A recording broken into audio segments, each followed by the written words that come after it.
Good afternoon, my conscious co-creators. Welcome to another edition of the Conscious Consultant Hour, Awakening Humanity. I am very, very pleased that you are all here with me today. We have another wonderful show in store for you, and I'm really looking forward to bringing on my guest who is here with us, not like my guest last week who messed up. So let's get started. Of course, we start off first with our blog post from a couple of years ago, just kind of taking these in order. And today's blog post is entitled, Taking Time for Ourselves is the Most Important Thing We Can Do. It can be hard to take time for ourselves. We all have so many demands on our time, so many things we want to do. People all around us are asking for our attention. Sometimes all we want to do is close the door and just be by ourselves. Yet it seems harder and harder to just do that. Having space in our lives for ourselves is essential for our well-being, though it tends to be the last thing we actually make a priority. Maybe we have aging parents to take care of, or children that desire our constant attention. Even our dog wants to play with her all the time. So where is the time for ourselves? Can become too full for us, full of commitments to family, jobs, or businesses. So we forget about the most important commitment of all, the commitment to ourselves, to honor our own needs and fill up our own cup. We easily forget that when we don't take care of our own needs, we make it harder to handle our commitments to others. With so many people relying on us for one thing or another, we don't want to let any of them down. So we let ourselves down instead. This is exactly what gets us in trouble. For when we deny and neglect our own needs, we are bound to not be able to live up to all our other commitments. Giving ourselves space and time to just breathe can be huge for us, especially when we have so much going on in our lives. We need time to process, to feel, and to reflect. And when we do, we just might find that we don't really want to do all the things we are doing. The space we give ourselves might just be what we need to see everything more clearly, to see exactly what we are doing and what we no longer wish to do. Without taking time to sit back and take a moment, we cannot gain a new perspective. Taking time to just be with ourselves is the most productive thing we can do, as it gives us a chance to feel what we are really feeling instead of numbly going from one task to another. Is that not a better way to live? Can you give yourself a chance to just sit and breathe and be with yourself? I wonder if you do, what new perspectives can you cultivate? So I wrote this blog post a couple of years ago, I believe after taking some time off. At the station here, we typically uh, close down for the last 2 weeks of the year. So Christmas week, New Year's week, there are no new live shows. There's nothing going on. Take a break from business. My wife takes a break from her therapy practice. Sometimes we go away and take a trip. Sometimes we stay and do a staycation. I think last year we went down to Barbados, which was really nice. And it just reminded me how much uh, how much I personally don't take enough time for myself. How much I am going from one thing to another, whether it's networking with people, talking to new potential clients for the radio station, talking to potential healing clients, working with my coaching clients, or doing something, I'm putting out a lot. And as my human design, I'm a manifesting generator. I'm supposed to do that. I'm supposed to use up my energy every day. And yet still, I need to take a break sometimes to just be able to step back. And I think this is true for everyone that when we're so much on the go, go, go, I got to get this done, this done, this done, that done. And we're always moving forward and we don't give it time for ourselves to just be, to just breathe, to just sit and be still. And when we don't allow ourselves that luxury, which is not really a luxury at all, it's really a need, that then when we go from one thing to another, we're just wearing ourselves down, wearing ourselves down, wearing ourselves down until the point that we crash. And that crash never looks good.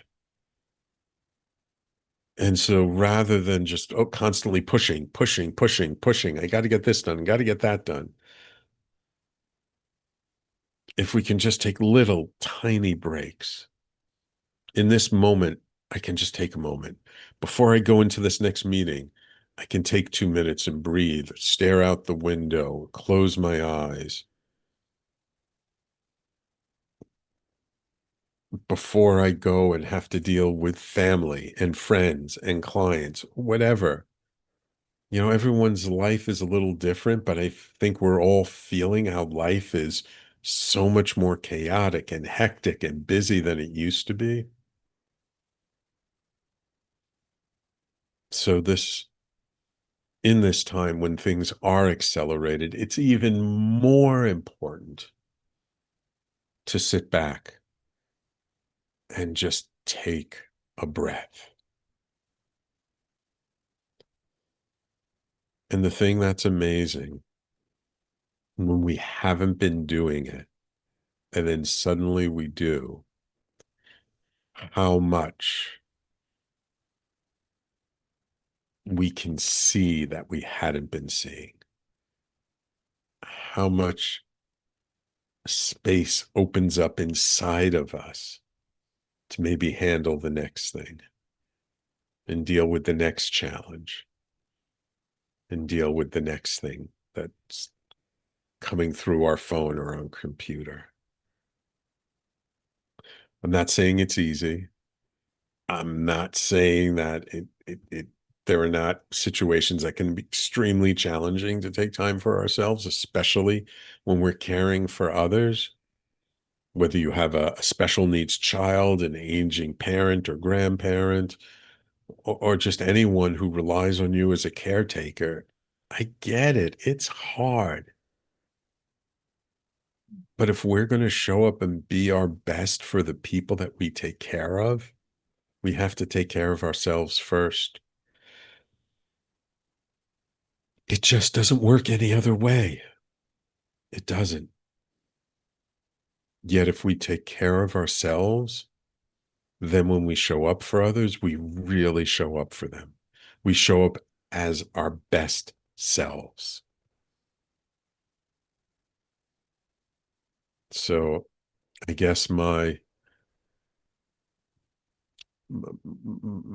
invitation, especially for this holiday season, when Thanksgiving coming up next week and the Christmas, New Year's, and Hanukkah next month, take some time for yourself.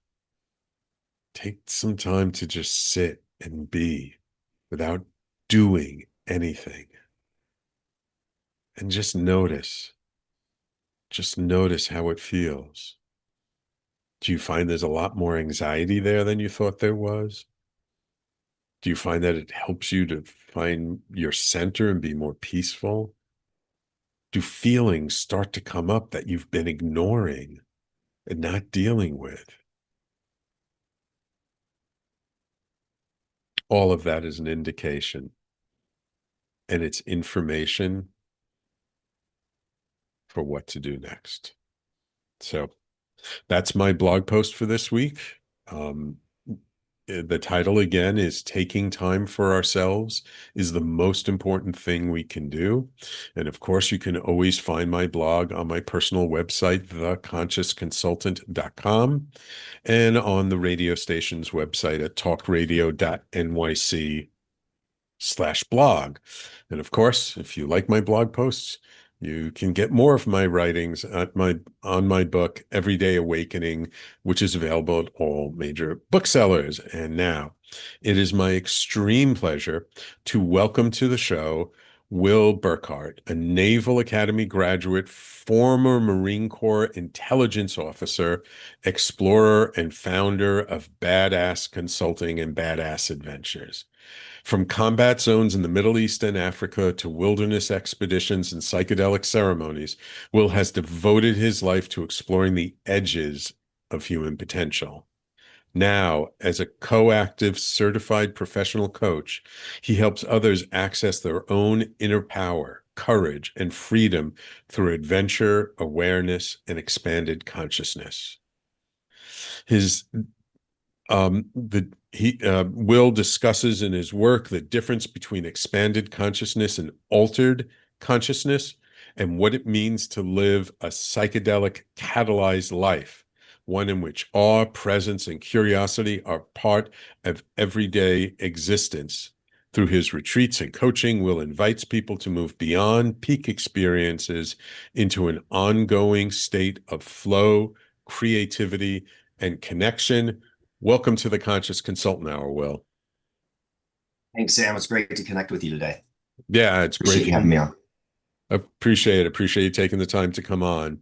So, Naval Academy graduate, former Marine Corps intelligence. You really kind of started off life in a strong way, I guess. Yeah, if you'd asked me, as a young 20-something-year-old that I would be sitting here doing what I'm doing, talking with you about what we're talking about, I would have figured, oh, you've taken too many drugs. There's just no way, no way to know back then that I would be doing what I'm doing now. So it's been quite an adventure. Yeah. Yeah, yeah. But it sounds like it really informed um how you approach life and and sort of gave you a certain foundation, which then when you went beyond that, it sounds like it probably served you in some way. It did. It's yeah, that my time in the military definitely was, it was foundational. And Definitely, had me be in an environment where I was very much in a box, in a system, in an institution, and be able to see just how that works and doesn't work, and the pros and the cons of that, and then be so firmly entrenched in that, and then be able to step out of it, and contrast, not being in that type of an institutional environment. Yeah, it's given me, the contrast of that perspective has served me well. Cool. Well, I would love to talk about sort of what precipitated that contrast, but we're going to take a quick break first, because I'd love to know like what turns a Marine Corps intelligence officer into a badass coaching expert and somebody who is really working on consciousness and opening people's minds. That sounds like a really big change. So I'd be curious about what kind of made you flip that switch, okay? Sounds great. Yeah. Awesome. So, everybody, please stay tuned. You're listening to the Conscious Consultant Hour, Awakening Humanity. We do this every Thursday, except holidays, from 12 noon to 1 p.m. Eastern Time, right here on talkradio.nyc. And we'll be right back with our guest, Will Burkhart, in just a moment. Are you a conscious co-creator? Are you on a quest to raise your vibration and your consciousness? I'm Sam Leibowitz, your conscious consultant, and on my show, The Conscious Consultant Hour, Awakening Humanity, we will touch upon all these topics and more. Listen live at our new time on Thursdays at 12 noon Eastern Time.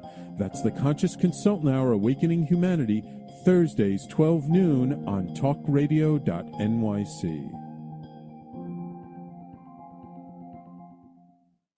Are you a high-achieving, growth-oriented leader? Are you interested in developing your authentic leadership while creating a healthy, inclusive workplace?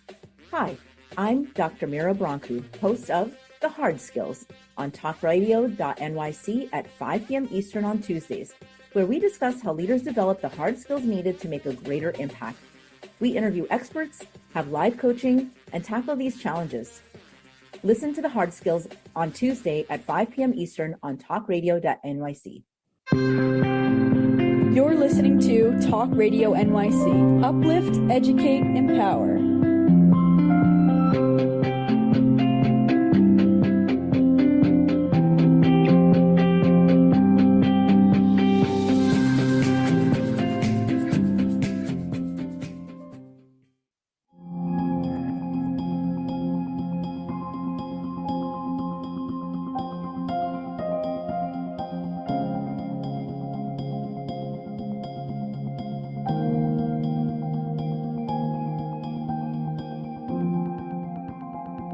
And welcome back to the Conscious Consultant Hour, Awakening Humanity. We're speaking this hour with Will Burkhart.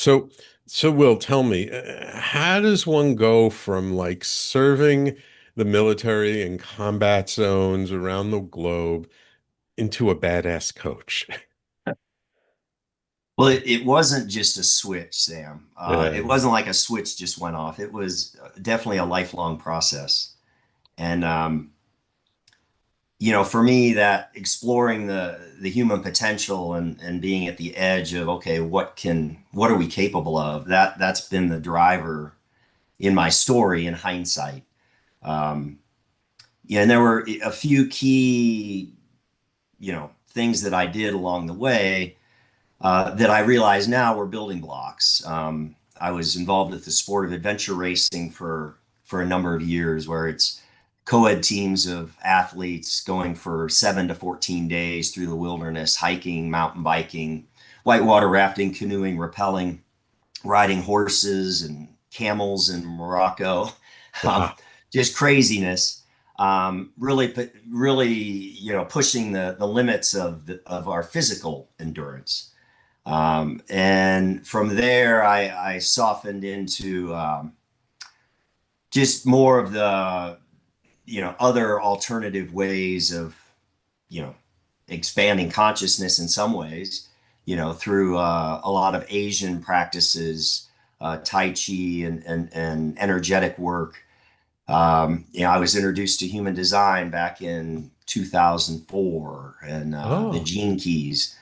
So along the way, as a manifesting generator, following my gut, Oh, you fellow know, manifesting generator. Cool. right, yeah. I just seized on opportunities that's at the time necessarily didn't it wasn't linear.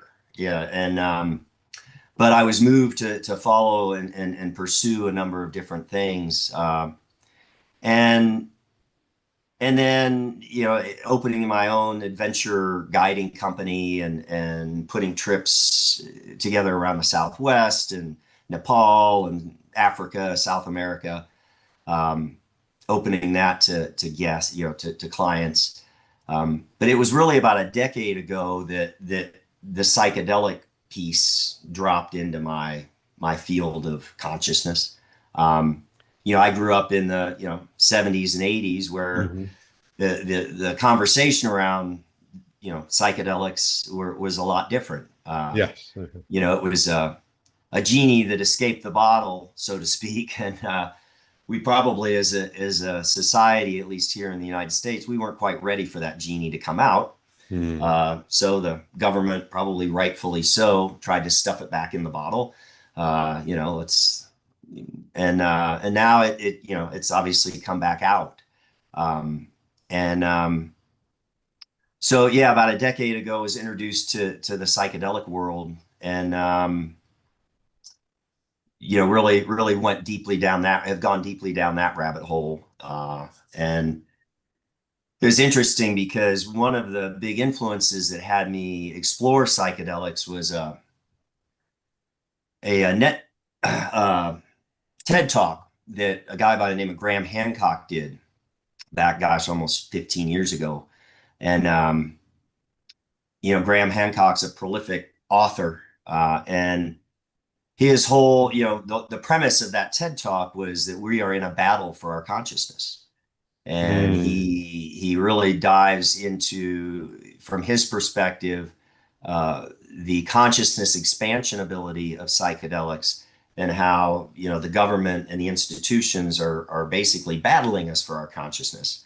And so that was the entry point there. And since then it's been, the journey has accelerated. Yeah. In a lot of ways, but it's also slowed down in some ways. I loved your blog post that you were talking about, this morning, taking time for ourselves. And it takes, as you're well aware, it takes intentionality, especially in today's world, to take time for ourselves.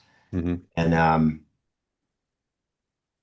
that is one thing, one insight that I've gotten, as I've explored psychedelics, is the importance of that, the importance of stillness, and the importance of intentionally dropping into our subconscious and those realms, and being able to really explore, who we are and what is driving us in this life, and realizing that it's an ongoing journey, and one that can be pretty badass if we step up with our highest self and engage in it. So I'm curious.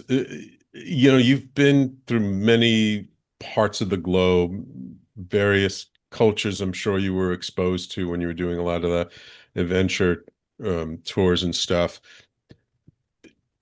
Was there any one place or a couple of places where you felt like there was something otherworldly going on in that part of the world, something beyond the mundane?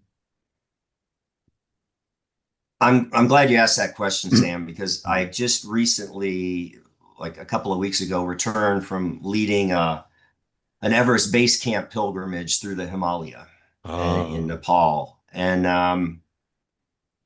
that part of the world it holds a special place in my heart, and it hits that that point that you just made. One of the things I love about that trip is we're hiking up the Khumbu Valley, and you're going through towns, little villages along the way, and the quote trail that we're on is not really a trail. It's the main thoroughfare through that part of the world that these folks live in. And there's yaks and donkeys and commerce and people moving gear, and you're walking through these villages, and you see the folks that live there, and you interact with them, and you realize just what a different world they are in. And you see the kids outside staring at the foreigners with wide eyes, wondering, gosh, who are these people?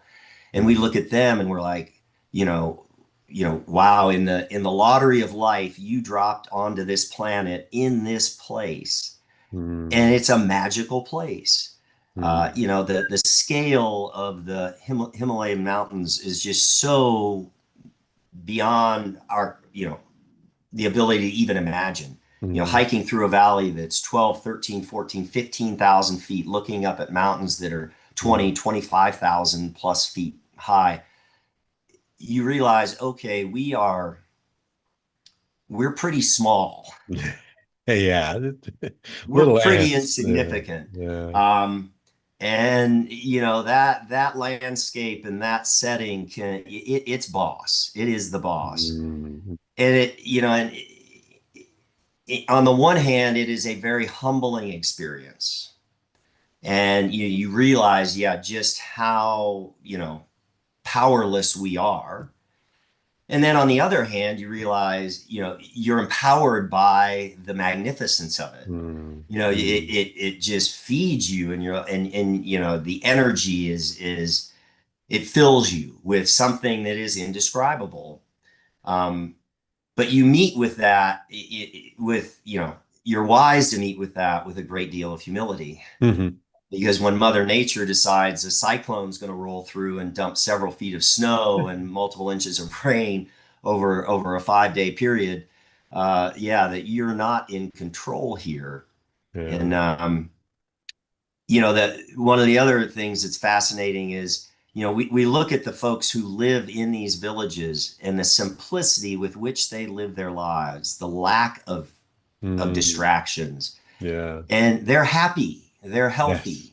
There's no mental illness, there's no Yeah. obesity, there's no, you know, their level of stress is just so much less than ours in Yeah. some ways, and in other ways it's probably higher than ours. But the simplicity of their lives and just the close connection they have with their natural environment, that is inspiring. And I'm left to ask, you know, who has this life right, so to speak? You know, do we Yeah. have it with all of our technology and all of our extravagances, or do they have it with their simplicity? And you know, it's a fun thing to consider. Yeah. I've never made it to the Himalayas, so I haven't seen the 25,000 feet, but when I went to Ecuador and this 15,000 foot volcano and to the Sacred Valley in Peru, seeing the mountains and feeling the energy of the land, it really does when you, and then even just earlier this year, went to the Grand Canyon for the first time. And even though that's only 5,000 feet deep or so, but Mhm. still when you expose yourself to these massive uh, formations of nature, and you can feel it's palpable the energy of the place, of the location. It is a consciousness shifting experience, I would say, Mhm. Yeah, that gives us a different feeling for life and our place and our perspective in life, doesn't it? absolutely. Yeah.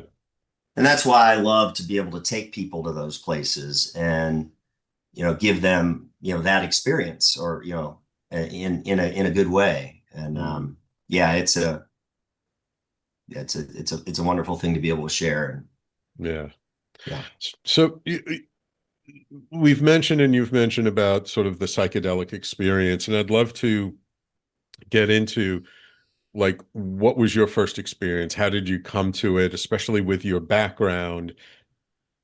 You know, it might have been a little unnerving or whatever, but I'd like to get into sort of a bit of that after we take this next break. Is that okay?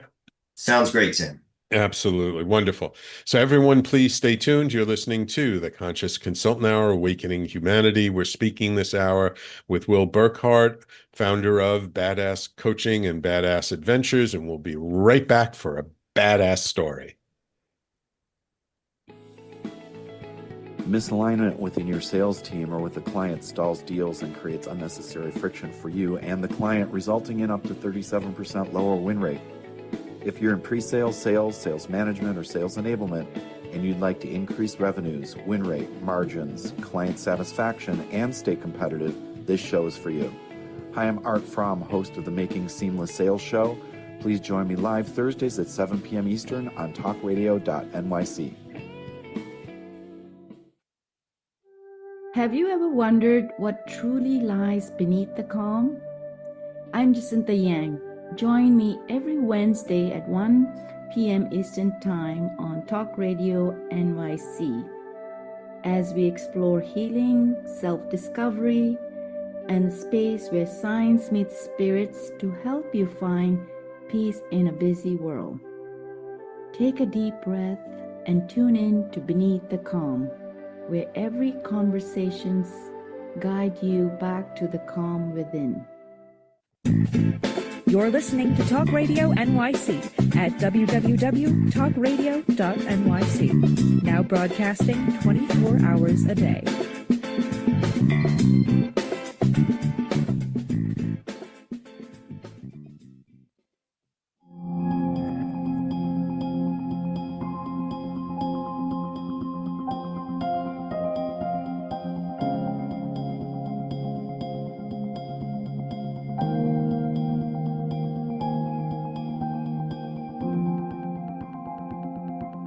So, Will, you mentioned how your experience with psychedelics has sort of shifted things for you, opened you up to a different way of looking at things. How did you first come to the world of psychedelics from your Marine Corps intelligence officer background? Yeah, so is pretty common. It was a friend of mine who was telling me about his ayahuasca experience, down in South America, and it from that kind of seed being planted, it took a couple of years, and then ironically, he met a facilitator here in the Phoenix area who was able to facilitate a one-on-one ayahuasca experience for me in his house of all places. And so that was, sitting with ayahuasca was my first experience Jumping into the deep end of the pool, eh? Jumping into the deep end. Yeah, absolutely. And so that was the first psychedelic I worked with. And, those initial experiences for me, I went into it thinking, I just want to see more of, I want to expand my consciousness. I want to, I know there's more available. What is there? What is underneath that I'm not seeing, that I'm not experiencing? And those early experiences were very somatic, very dark. And it was kind of ironic because I sat, in the one-on-one ceremony, and then about 2 months later, I was scheduled to sit in a small group ceremony. And, as you well know, when you commit to sitting with psychedelics, usually life will give you something to sit with. Prep you for that, give you something to have an intention around, right? Exactly, prep you. And so a week before that second group sit, the same facilitator invited me to the Southwest School of Naturopathic Medicine to view a film called From Shock to Awe. And it tells the story of veterans who were using psychedelics to work with PTSD. And it was a unique experience because not only were they screening the film, but they had a panel of doctors and medical professionals, as well as some of the veterans who were in the film there on a panel to discuss, for a question and answer after it. And, I sat through, watched the film, listened to the panel, and was very obviously taken with all of it. And it resonated deeply given my military background. And I left, I got in my car, and this was a week before I was supposed to sit. And I realized, something had shifted in me, and I just got really jittery and really like on the edge of a panic attack, on and off over the course of that week. And I was just like, what the hell is this? So there wasn't something in the movie that triggered it specifically that like It when you was the movie. It right. was the movie, and it was listening to their accounts. It basically triggered latent PTSD in me that I had Okay. not even considered that I had. Ah, okay. And so I went into that ayahuasca sit with the specific intention of dealing with PTSD that I didn't even know I had. Hmm. And Hmm. to this day, it was probably one of the most beautiful experiences and most impactful experiences I've had. The healing aspect of it was, just profound. Hmm. And one of the specific aspects of that was especially impactful was, I rarely watch war movies. Hmm. And there's a reason for that. And the reason for that is war movies can give you the sounds and the visuals, but they can't give you the smell of the battlefield. They can't Ah, give you the smell of burning flesh, of uh, exploding ordnance. And one of the things in that psychedelic sit that it reconnected me with was my sense of smell. It's like mm, I had literally been holding my breath and not being able to fully take in the aroma of life because I had smelled the horror of the mhm, battlefield. And mm. smell is a very, very deep seated, Yeah, very primal sense. primal, yeah, very primal sense. And without smell, we sniff out, we smell our way. We you can smell danger. Mm, That's it's a very key, survival instinct. And that was just one of the aspects of my, healing my PTSD. It's like, hey, you have permission to breathe. You have permission to mm, smell mm, this world. There's nothing to fear here. Um, I say nothing to fear. It's okay to smell fear. It's mm, okay to use that intuitive sense and allow it to guide you. Um, so that was my initial foray into the psychedelic world. And mm. from there, mushrooms were a very valuable teacher for me. Um, I'm curious, that was such an intense experience. What kinds of practices did you do, if any, to help to integrate that afterwards? so my primary integration methods are being outdoors, Mm, connecting with nature, yoga and Tai Chi, those types of mindful movement practices. Um, a fair amount of journaling and mhm, just really, sitting with it. And then using, one of the things that was missing back then is there wasn't a huge network of, the coaching aspect and the therapeutic mhm. aspect outside of it was not as present. Although I did, go to therapy, and my therapist was fascinated with my psychedelic experiences. So I use those types of things to for my integration, and then realized hey, it would be really great to have coaching around these experiences. So that got me into the coaching world Mhm. and guided me to start to not only facilitate experiences for people but to actually put the coaching around it, for integration work. Uh, Yeah. um, and I mentioned in your intro, like you like to talk about the difference between expanded consciousness and altered consciousness. Yeah, it's we like to think that we are in like the normal state of consciousness right now. Hmm. So this is what we consider baseline normal. Hmm. And even in this space, as you're well aware, some people are more tapped into what they're conscious of than others. Right. So to me, it's it's a spectrum. Consciousness is a spectrum, and Right. we aren't, when we take these compounds, we're not altering our consciousness. We're just expanding that spectrum, and we're able to see more of what is, what we call consciousness. And it feels different from obviously how we feel now. Right.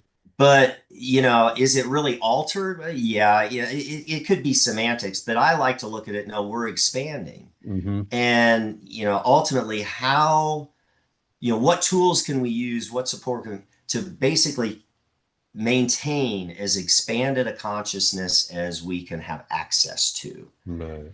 And such that, it becomes not altered, but it just becomes the consciousness that we experience. Right. Right. If Right. that makes sense. Yeah. Yeah. The way I like to think of it, it's when we're on the substances, things are expanded like you're stretching a rubber band. Mm-hmm.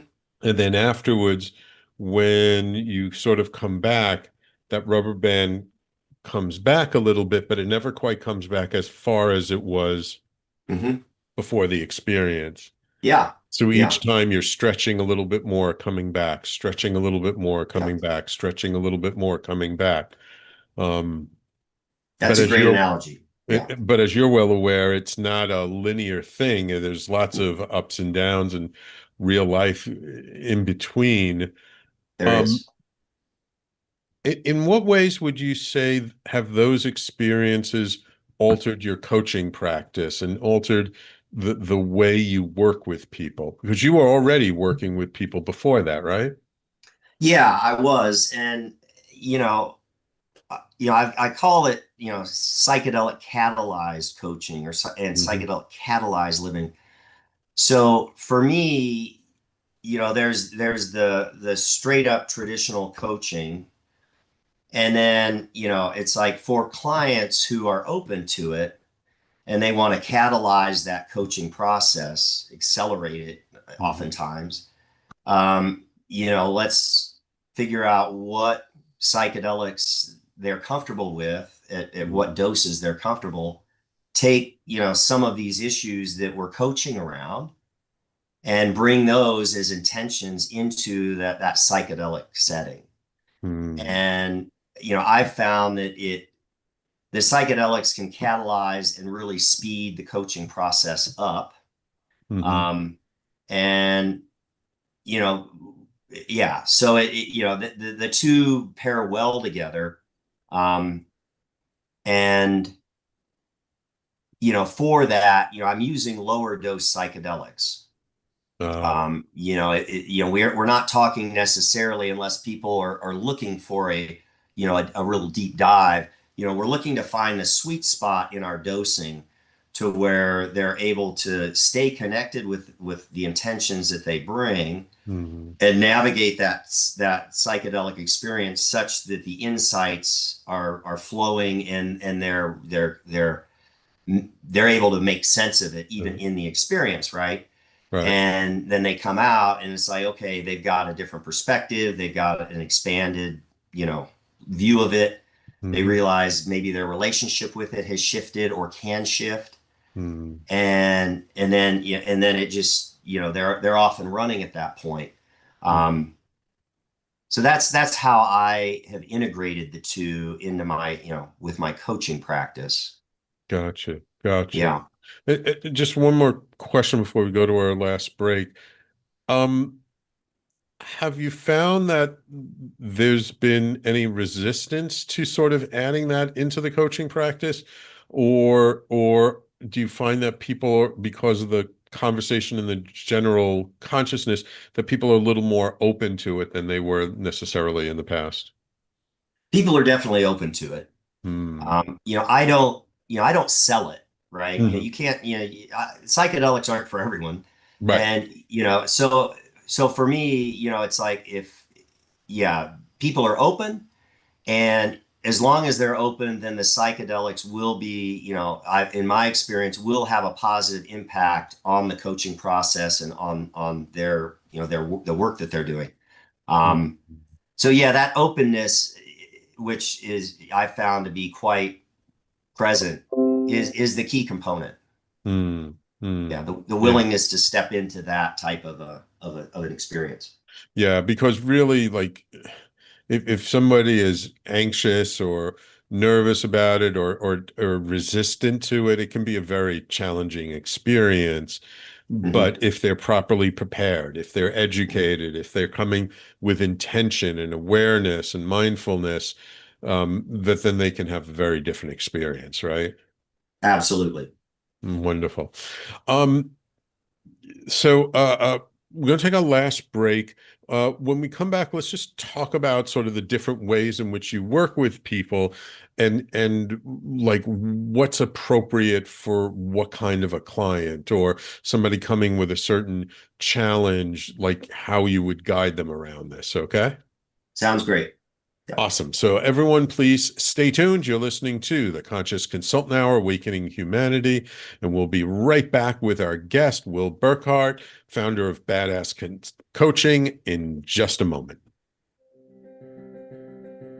On Frank About Health, we're not just talking healthcare. We're managing disruption and innovation. Over the last 4 years, I've taken you from epilepsy and COVID to mental health, caregiving, and now the front lines of healthcare transformation. Stay tuned for a healthier future as we bring on the innovators, professionals, storytellers, and advocates who show you how to own your healthcare every Thursday at 5 p.m. Eastern Time on talkradio.nyc. Are you a purpose-driven individual looking for deeper healing, clarity, and growth?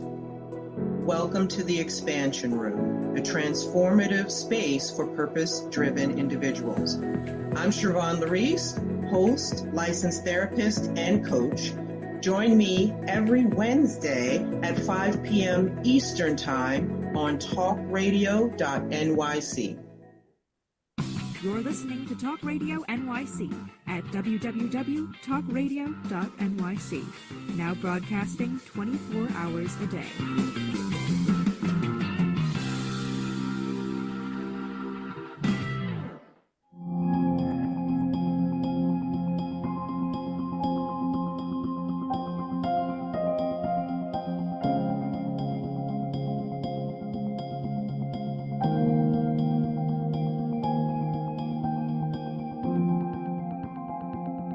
So, Will, somebody's coming to you for coaching. Maybe they have dealing with deep relationship issues. Maybe they're dealing with past trauma, childhood trauma. What kinds of things kind of give you the indication of what sort of direction to lead the person? So, When it comes to like a psychedelic experience. yeah. So it's really, me attuning to what, what they're bringing and the level of healing that needs to occur or the level of transformation that needs to occur. And then, and their willingness to be like, okay, psychedelics are a tool that we want to bring into this, into the process. And I work with a number of psychedelics. So I have a kind of a menu that I can present to them and giving them, kind of an idea of how each psychedelic works and just what is potentially available in those experiences. And I'll usually have an intuitive hit of where to start with them in that. Mm-hmm. But I try to reserve that and draw it out of their intuition. It's like, I say, what psychedelic and what setting calls to you. And it's very much a back and forth conversation. And what I'm looking for is their level of comfort and their level of willingness to step into the experience. And as long as that comfort level and willingness is high, then I'm confident that through my coaching and the knowledge that I have that I can, they can feel like they're going to be in a safe environment, and B, the safer the environment I can create for them, the deeper they'll be able to get into whatever the underlying issues are. And I'm curious, are there any red flags that when you learn about are like a definite hard no for you? Yeah, mental stability is pretty critical. That's probably the number one critical element if they have a deep psychological issue that is beyond my, scope of practice, and they are, they don't have that stable, then Mm-hmm. I will refer them to, the proper professionals. I work with a lot of psychiatrists and therapists who will refer me clients, and we all know that the clients that they're referring me are stable, that there's a level of stability there that it will not destabilize them. Mm-hmm. Mm-hmm. But that's one of the number one things that I'm looking at, and from a red flag standpoint. And then the other standpoint is really, it's like, are they doing this because their partner thinks they should do it, or they think it's going to be a silver bullet and it's going to solve all their problems? So there's an educational piece, and just a piece of like, okay, yeah, like, this is something that you want to do. This is something that you feel will benefit you in learning more about yourself, and becoming a better version of yourself. What do you think is probably the most common misunderstanding people have that come to you for psychedelics? There's the silver bullet syndrome. Yeah. They'll sit once and they'll be healed. Mm-hmm. That's probably the number one thing. The other thing is that they're dangerous. We grew up at a time where, acid would put holes in your brain and all the danger things. So there's that piece that I have to address a lot. And yeah, those are some of the things that re-education and just shifting their perspective on what these compounds can do. What is available when we sit with them. The other thing is, most people, they think they're going to take a psychedelic, and there's going to be a lot of visuals, and they're going to enter another world. And I have to explain to them that could happen, and it could be a very somatic experience. It can be a very emotional experience. It can be a very spiritual experience, as well as a cerebral experience in a different way. And so, so there's a lot of misperceptions to work through. And, the other thing is, I've found over the course of my experience that more is not always better. Yeah. And, so I'm a less is more guy. Yeah. And, by and large. And, for those clients who do, after they have experienced less is more, if they are like, okay, I want to go deeper, then you provide that for them. Yeah. But, and then, in that vein of less is more, as far as dosing goes, if you do approach it with that, from that aspect, what you can do is you don't have to just sit with psychedelics maybe once or twice or 3 times a year. You can sit with them more consistently, and create what I call a psychedelic-catalyzed life, where they become a piece of how you navigate this experience. And whether it's once a month, once every other week, once every other month, you're not blowing their brains out and just having them go off the deep end. You're going in very specifically, whether it's through a framework of human design or the gene keys or whatever. There's those frameworks we can enter the experience with, or just ongoing work on whatever issues they have. And much easier to integrate, much easier to become a part of, hey, just like going to the doctor or the dentist or whoever, and something that's a part of your life that you do when it's necessary. You know, Yeah, it's kind of like instead of going to the doctor for a checkup, you come to a ceremony to have an energetic checkup, so to speak. exactly. Yeah. Yeah. I'm curious, so many people come to psychedelics for the healing aspect of it. hmm But for you, what lies beyond the healing? What's like the next level once I mean, healing hmm is a lifelong work, but once you've gone through the foundational pieces, what's beyond the healing? I think what's beyond the healing is your ability to truly know yourself. Hmm. And from that deep sense of knowing your, it's capital S self, what what is our highest creative expression? You Hmm. know, you were here, you were put on this earth with great creative potential. I was here put on this earth with great creative potential. Tapping into that creative potential that is authentic to our true self, I think that is what is available. Um, you get through the healing, you clear the baggage, and suddenly it's like, oh, this is the purpose that I was put on this planet for. Hmm.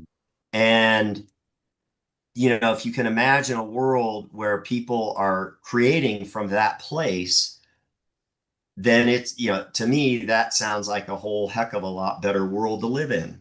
Yeah. Because that raises that energetic vibration, and suddenly, we're collaborating from that place of I see you, that you're showing me you, I'm showing me, and wow, what can we create together? What kind of magic can we create? So Yeah. Beautiful. Beautiful. Well, I could talk to you about this stuff all day long. Unfortunately, we only have yeah. an hour. Thank you so much. If people want to learn more about your coaching services and learn more about what you're offering, where can they go? Where can they find you? Yeah, my website is badass-coaching.net. Mhm. And that'll take folks to there. I've got badass-adventures.com where my adventure piece lives, and I love it when those two intersect, and we can combine the adventure and the coaching and the experience in those places in the world that you've talked about, where it's like, the energy is just next level. Yeah, And beautiful, yeah, beautiful, wonderful. Well, yep. and you're out in Phoenix, you said? I'm in Phoenix. Yeah. Okay, so people know if they want an in-person experience, where they need to go to Phoenix. Yeah. Well, thank you so much. I really appreciate you taking time for coming on the show today. I wish you much luck in what you're doing, because I do know there is tremendous need out there, and there are more people who need this work than there are people offering this work. So I can wish you continued success. Thank you, Sam. I really appreciate being on your show and everything that you do. So bless you. Thank you. Thank you. And of course, thank you, my loyal listeners, for tuning in each week. Without you, there is no show. So please don't keep us a secret. Spread the word. If you like today's interview, share it with your friends, your colleagues, your family. And of course, if you missed any part of today's show, you can always catch the replay on talkradio.nyc or on your favorite social media channel, YouTube, Facebook, Twitter, LinkedIn, Twitch. Thank you all for tuning in. Take care. We will not talk to you next week, because next Thursday is Thanksgiving, and we will talk to you the week after next week. Take care. We'll see you then.